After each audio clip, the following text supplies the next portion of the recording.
So today in Saskatchewan, we have 51 active fires, 379 year to date.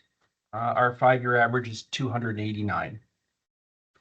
At this time, we have a number of fires of note that we'll review this today, but our general weather conditions remain hot and dry. These fires are continuing to move, and we are getting new fires on a daily basis. It is a reason for having a province fire ban in place for all of the northern forests, from the ag lands up north all the way to the Churchill River systems, and that is posted on our website. In addition to all of our crews and support from our structural fire crews, from various volunteer fire departments across the province, contracting workforces that have come forward to be assisting us. We have also have crews in here right now from Quebec.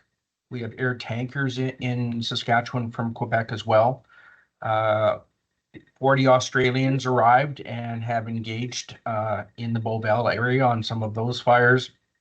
We have 40 firefighters from Mexico that will arrive and be deployed tomorrow onto the fire line. We also have a command team that will be arriving late tonight from Ontario, and they will be followed by crews from Nova Scotia and New Brunswick in the following days. That is in addition, we've also been able to bring 167 Type 3 firefighters from our northern local communities and put them to work on the fire lines as well. So the fires of note, the Shoe fire is 75% contained. However, it still impacts Highway 912, so there are closures on Highway 912. The Pisu fire by Larange is now listed at 90% contained. No highway closures at this time. The Wolf fire by Denier Beach is also listed at 90% contained. No road closures as a result of this fire at this time. The Ditch fire by Waiaquin is now listed at 75% contained. No road closures at this time.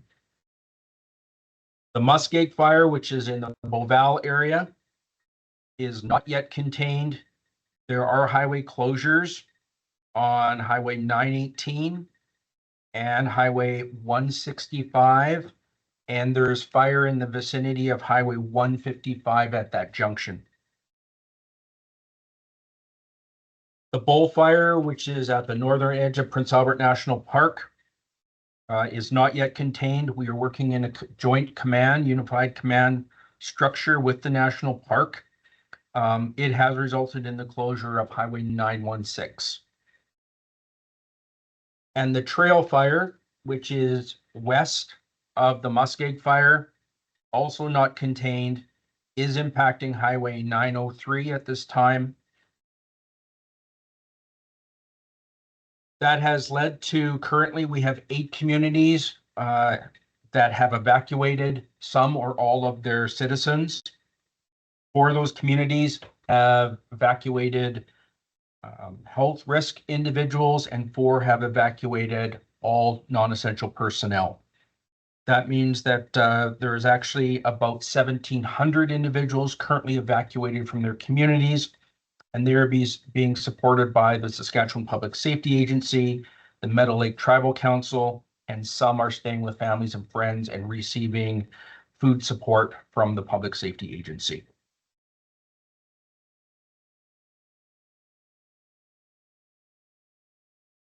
In addition, efforts continue on recovery. We have the recovery task team continues its efforts to provide financial support and planning guidance to communities that are in the rebuilding stage.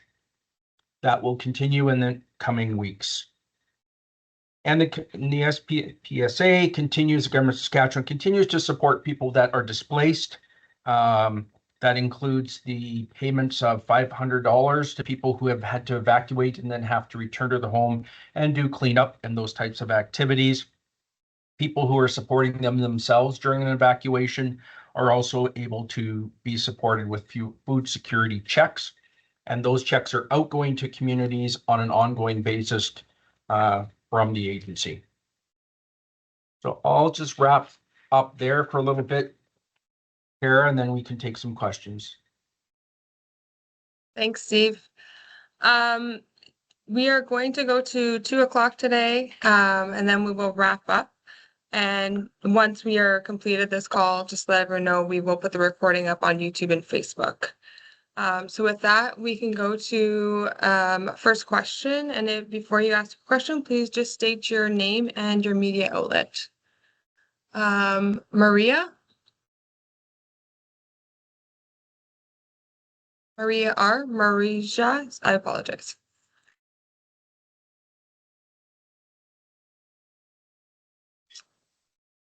Marija R. Robinson? It looks like she has asked her question in the chat. Oh, thanks, Jeff. Are there any more communities that could be evacuated, like Montreal Lake and Ramsey Bay, close to the National Park fire? So Montreal Lake already has evacuated their high-risk individuals. They did that a couple days ago. Should the fire move northward, there is a potential that Ramsey Bay could go back on notice. Currently, at this time, that is not the case. The only other community that we're currently aware of is the small community north of the Beauval Junction. Amiot Lake has issued a declaration of alert because of the fire in that proximity. Thanks, Steve. We'll go to Chris V next. Chris Van Brinkle with Global News Saskatoon. Steve, talking about this closure at Highway 155, that is a crucial road for a lot of northern communities. Their only way to get south. Are essential supplies still making their way north, or are we getting close to a situation where we may need to consider air evacuations because of the cutoff? So we are working with highways, and currently that is listed, but is listed as vehicles are being piloted through. So much like the road that it was leading to Pachinak, is essential supplies can go through. They just be identified and they get piloted through that critical area, but it is not open to public access because of the risk, because we could have crews working on the road, or there could be fire and smoke across the road. So limiting travel unless it's essential. So until that occurs, we will continue to send critical supplies through to those communities as required. Thanks, Steve. Mackenzie M. Hi, thanks. This is Mackenzie with Global News. I'm just looking to see if you could explain or describe kind of how the situation with the bull fire is looking. Is it nearing the McLennan River? I know that was the threshold for a voluntary evac order. Do you kind of see that happening anytime soon? What should people kind of be aware of right now, especially vacationers and residents in like nearby communities, kind of like Waskesiu Lake? So we are working with parks, and of course we're monitoring and actioning this fire on an ongoing. Over the last number of days, last 2 days, our wind conditions have been very low. This fire has not moved significantly in any direction, which is allowing crews to do some work around all edges of this fire. But at this point, the only impact is to the one highway access that passes the northern part of the park. Thanks. We'll now go to Chris E. Hi, Steve. Chris Edwards from CBC Saskatchewan. Earlier today, the NDP MLA from Athabasca, Leroy LaLiberty, he had more, I'll say, critical comments about the way that the Saskatchewan government has been responding to the fires. And he's talking about how people he's speaking to want to see federal assistance. I know that you've explained, the firefighters and equipment that have come from around the country, but can you just give us a broad overview of the federal assistance that the Saskatchewan government either has requested and is receiving or plans to request? So there's been a number of efforts, as we've talked about previously. We have been in discussion with our federal counterparts.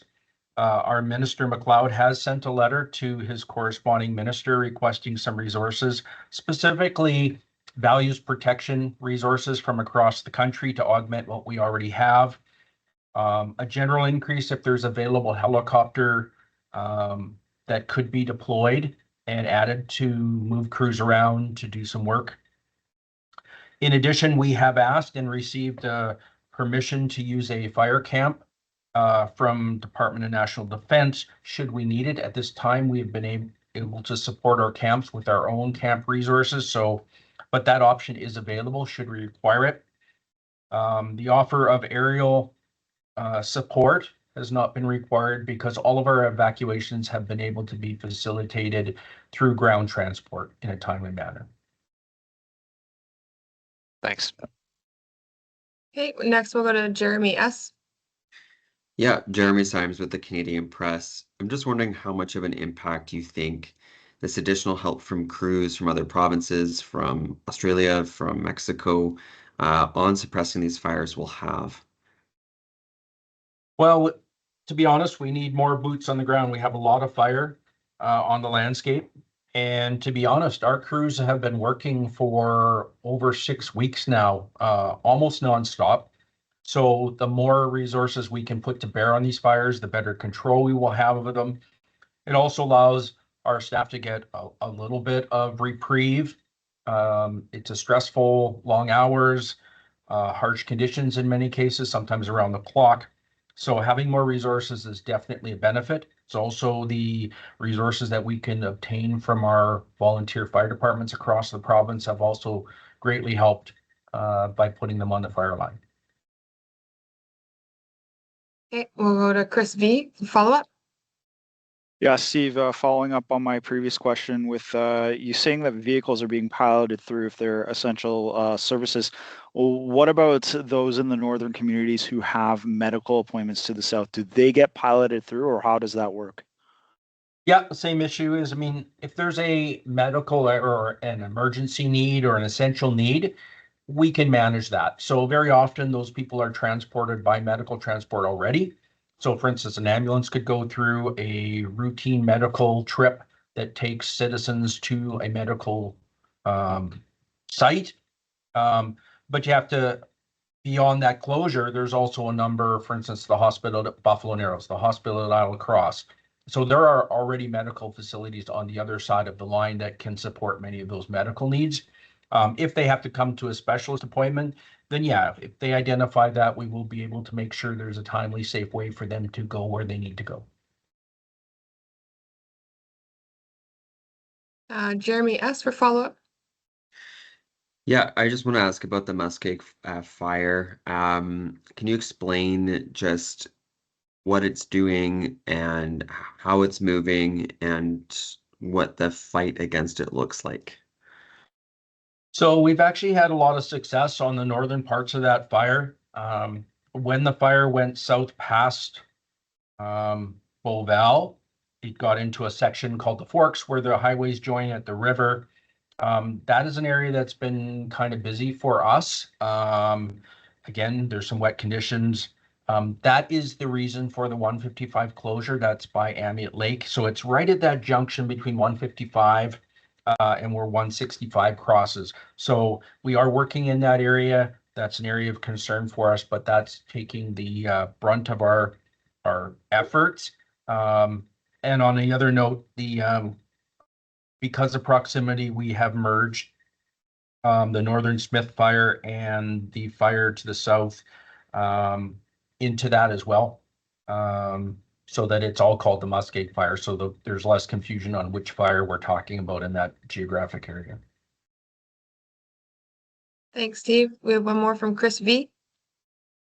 Yeah, Steve, this one is on the Buell fire. We've noticed in the last few days there hasn't been a whole ton of growth on that fire from the information bulletins we've been getting from Parks Canada.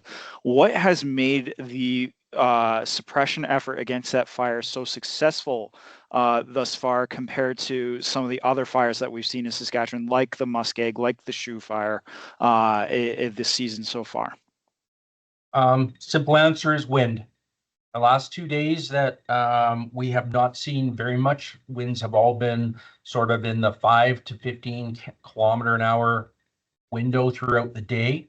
Low winds means that the fire is not as active, it does not travel across the treetops, allows crews to get in closer for suppression efforts, allows anything we drop from the air to be more accurate because there's less dispersal in low winds. In the earlier instances of the Shoe fire, the Wolf fire, I mean, those were high wind event days, 60, 70, 80 km/h winds. And when winds are blowing like that on open fire, they will travel and they will spread significantly. Thanks, Steve. Jeff, do we want to go to the chat for the question in there? Most definitely. It's from the PA Herald. What is involved in the cooperation for the Bull Fire? So what we have done is we've entered into what's called Unified Command with Parks Canada.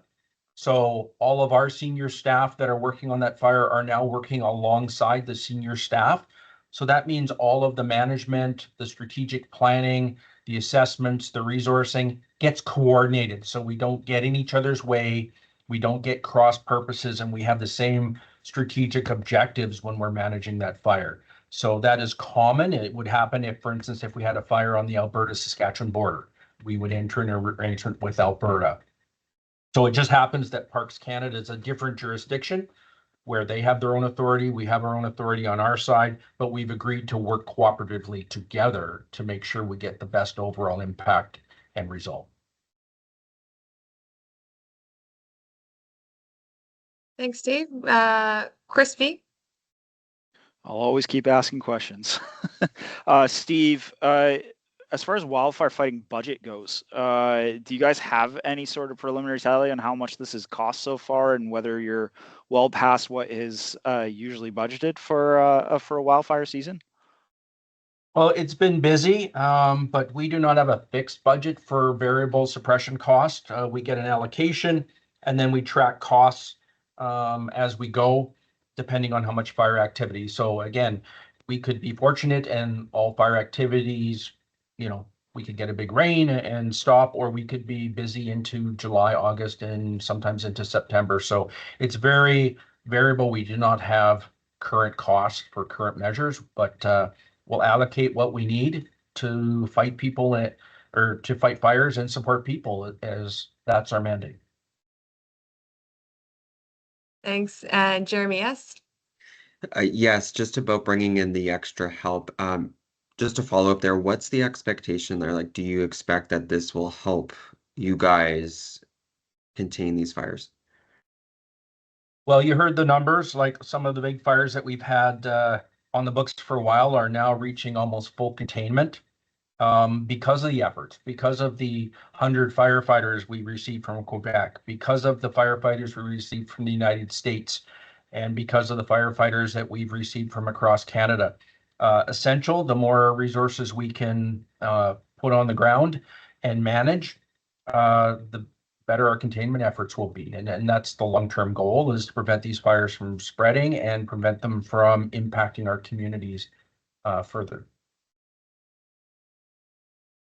And Maria Robinson. Jeff, do we want to go back to the chat maybe? Most definitely. From Maria, Steve talked about how some of the recent fires were started by people. Can you explain the steps campers should take to properly put out fires? Sure. Again, during a fire ban, first of all, there shouldn't be any campfires because they're restricted. But when they are permitted, we have some really good guidelines on our website that talks about not only just making sure that it hasn't burned for a while, but actually putting water on it, stirring up those coals, and making sure that there's no heat that has burned down into the duff and into the soil layers below that could reignite if the weather got warmer and drier, a little windy. So consider that it's not as simple as just letting the fire go out from the night before and because you can't see any open flame, best efforts to make sure that is not just out, but it's out and cold. Thanks, Steve. Chris V. On the upcoming forecast, Steve, tomorrow I know that winds are supposed to pick up in the Saskatoon area. What is the forecast in the north, and is tomorrow going to be a challenging day on that perspective? Well, a couple things. It's going to be less of an impact. Actually, the system coming through is actually going to go primarily across southern Saskatchewan, which means we will not get rain or the high winds. It will actually give us a favorable wind shift for some of our fires because we'll be seeing a south-southeast wind. So that will allow us to clear a little bit of the smoke out so we can see. We have not been able to have really great visibility the last couple of days. So some of those fires, it's going to be the southern edges of those fires, it's positive. On the northern edge, if we have not been able to take really good advantage of the last couple of days, which we hope we have, those will be tested by those southern winds. So we could see some northern projection. So depending on the fire, the Bull Fire is an example, a northern wind from the south, very favorable towards Montreal Lake, less favorable to Ramsey Bay. So it's that kind of balance that we're working on. So when we have the advantage, and the Bull Fire is a good example, we have been working on the northern flank, knowing that we will get this wind shift and those lines will be challenged today. We have also done the same on the Muskeg Fire.